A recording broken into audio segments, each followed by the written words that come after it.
nih. Gigih dalam arti kata kalau di sini nggak punya malu, berani malu.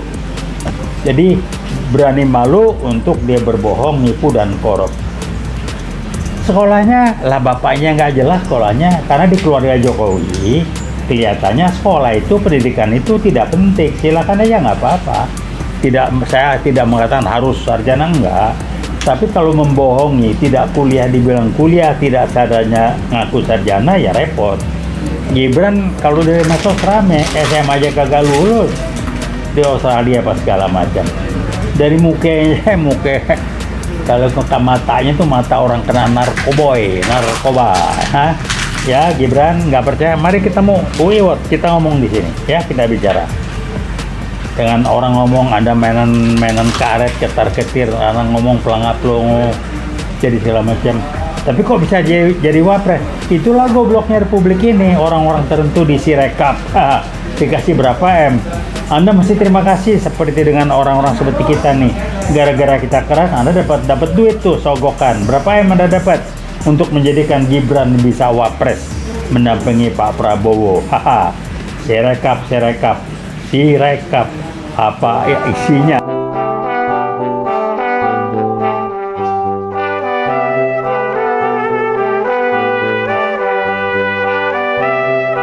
Gibran. Assalamualaikum warahmatullahi wabarakatuh. Rekan-rekan, Bot kali ini akan menyampaikan gagasan, pemikiran, pendapat, usul, masukan mengenai Gibran. Gibran, kata di medsos saya baca, dikasih nama Gibran sebagai gigih dan berani. Gigih dalam arti kata kalau di sini nggak punya malu, berani malu. Jadi berani malu untuk dia berbohong, nipu dan korup. Sekolahnya lah bapaknya nggak jelas sekolahnya, karena di keluarga Jokowi kelihatannya sekolah itu, pendidikan itu tidak penting. Silakan aja, nggak apa-apa. Saya tidak mengatakan harus sarjana, enggak. Tapi kalau membohongi, tidak kuliah dibilang kuliah, tidak sadarnya ngaku sarjana, ya repot. Gibran kalau dari medsos rame, SMA aja kagak lulus di Australia apa segala macam. Dari mukanya, kalau matanya tuh mata orang kena narkoba.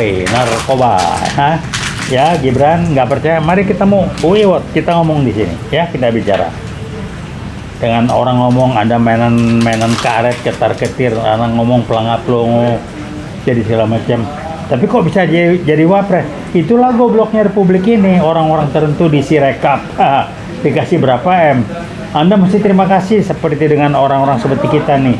Gara-gara kita keras, Anda dapat duit tuh, sogokan. Berapa M Anda dapat untuk menjadikan Gibran bisa wapres mendampingi Pak Prabowo? Sirekap. Apa ya isinya? Isinya kebohongan untuk dapat duit. Silakan nikmati rezeki sogokan dari Jokowi. Nikmati. Nanti Anda akan tahu imbas dari Allah seperti apa. Yang tahu cuman Anda dan atau keluarga Anda atau orang-orang yang dekat dengan Anda. Silakan aja.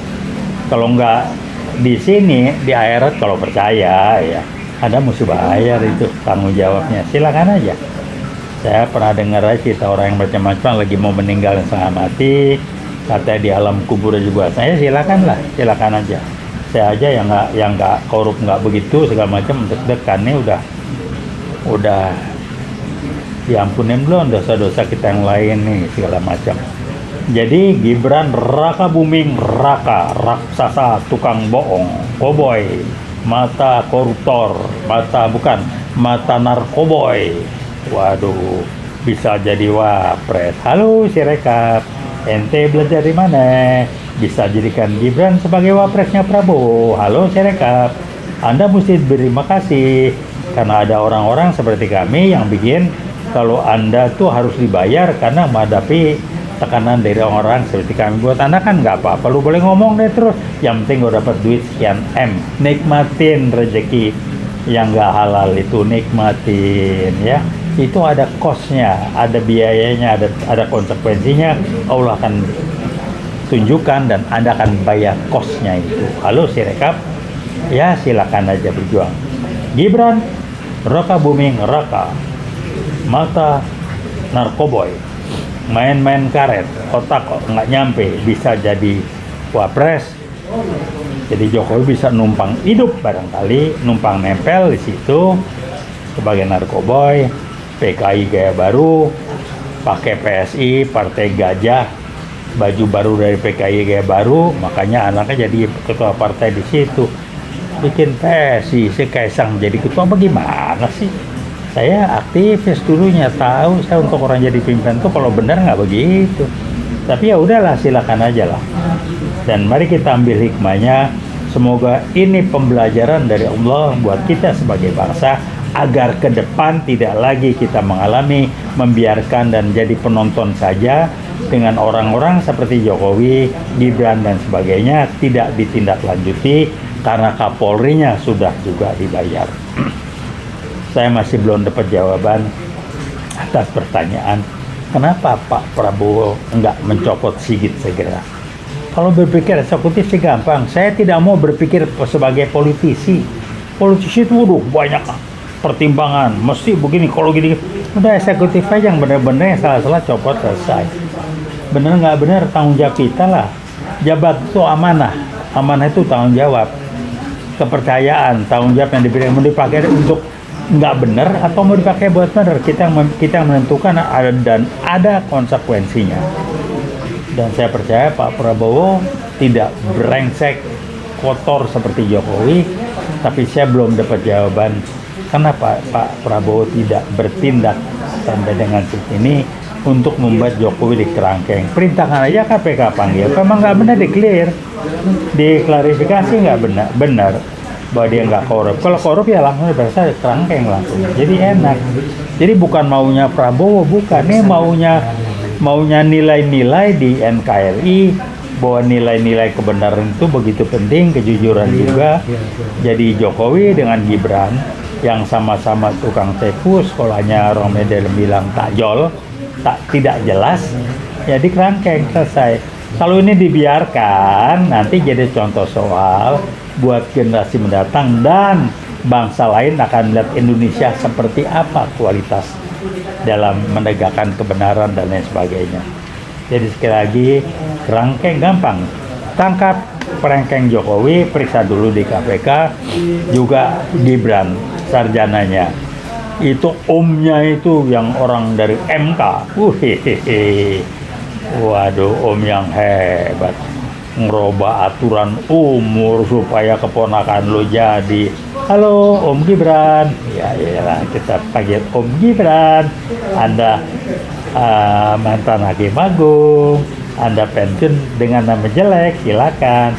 Mudah-mudahan Anda menjalani sisa hidup Anda dengan baik, tapi saya yakin Tuhan Maha Adil. Kita lihat nanti kalau Anda sudah umurnya 70-an, Anda kayak gimana jadinya, anak Anda akan harus terima konsekuensinya. Terus saya kalau umpamanya mau meninggalnya bagaimana nanti ya? Kita lihat saja lah. Saya hanya doakan sudah sadar, insaf, memperbaiki diri. Ya, siapa? Anwar Usman. Ntar Anda tungkur lagi, jatuh tuh Hakim Agung. Waduh, Anda kan karirnya jadi Hakim Agung tuh nggak gampang tuh. Lulun terakhir Anda dengan cara-cara yang waduh, udahlah ya, nggak usah diomongin. Tapi halo, omnya Gibran. Hanya karena Anda nikah dengan tantenya Gibran, dengan adiknya Jokowi, kok Anda bukan membawa lebih baik, malah ke bawah jadi brengsek. Waduh, kalau yang Anda nikah itu Putri Lilin, istilah zaman dongeng dulu, barangkali orang masih mau, ini nggak biasa aja. Istri Anda mestinya wanita baik, kok malah dia ikut-ikut keluarga Jokowi yang bohong-bohongan nggak benar itu. Gibran sekolahnya takjol, nggak jelas, SMA aja nggak beres. Sekarang pertanggungjawabannya sebagai wapres kayak gimana orang nggak lulus SMA? Halo Mas Gibran, Raka booming Raka. Terima kasih untuk rekan-rekan generasi yang lebih muda mendatang, jadikan ini pelajaran. Jangan sampai Anda nanti mengulangi di era Anda punya presiden atau punya wapres, apalagi capres seperti ini. Nah, berhentilah. Jadi pelajaran, ambil hikmahnya, jadikan pelajaran NKRI Negara Republik Indonesia berdasarkan Pancasila. Ya, bukan berdasarkan demokrasi asal suara banyak digembar-gembor, itu yang benar. Terima kasih. Jadi mari kita lihat akhir perjalanannya kayak gimana. Semoga ini jadi pelajaran yang bermanfaat. Assalamualaikum warahmatullahi wabarakatuh. Veritas, Probitas, Justitia. Mantap.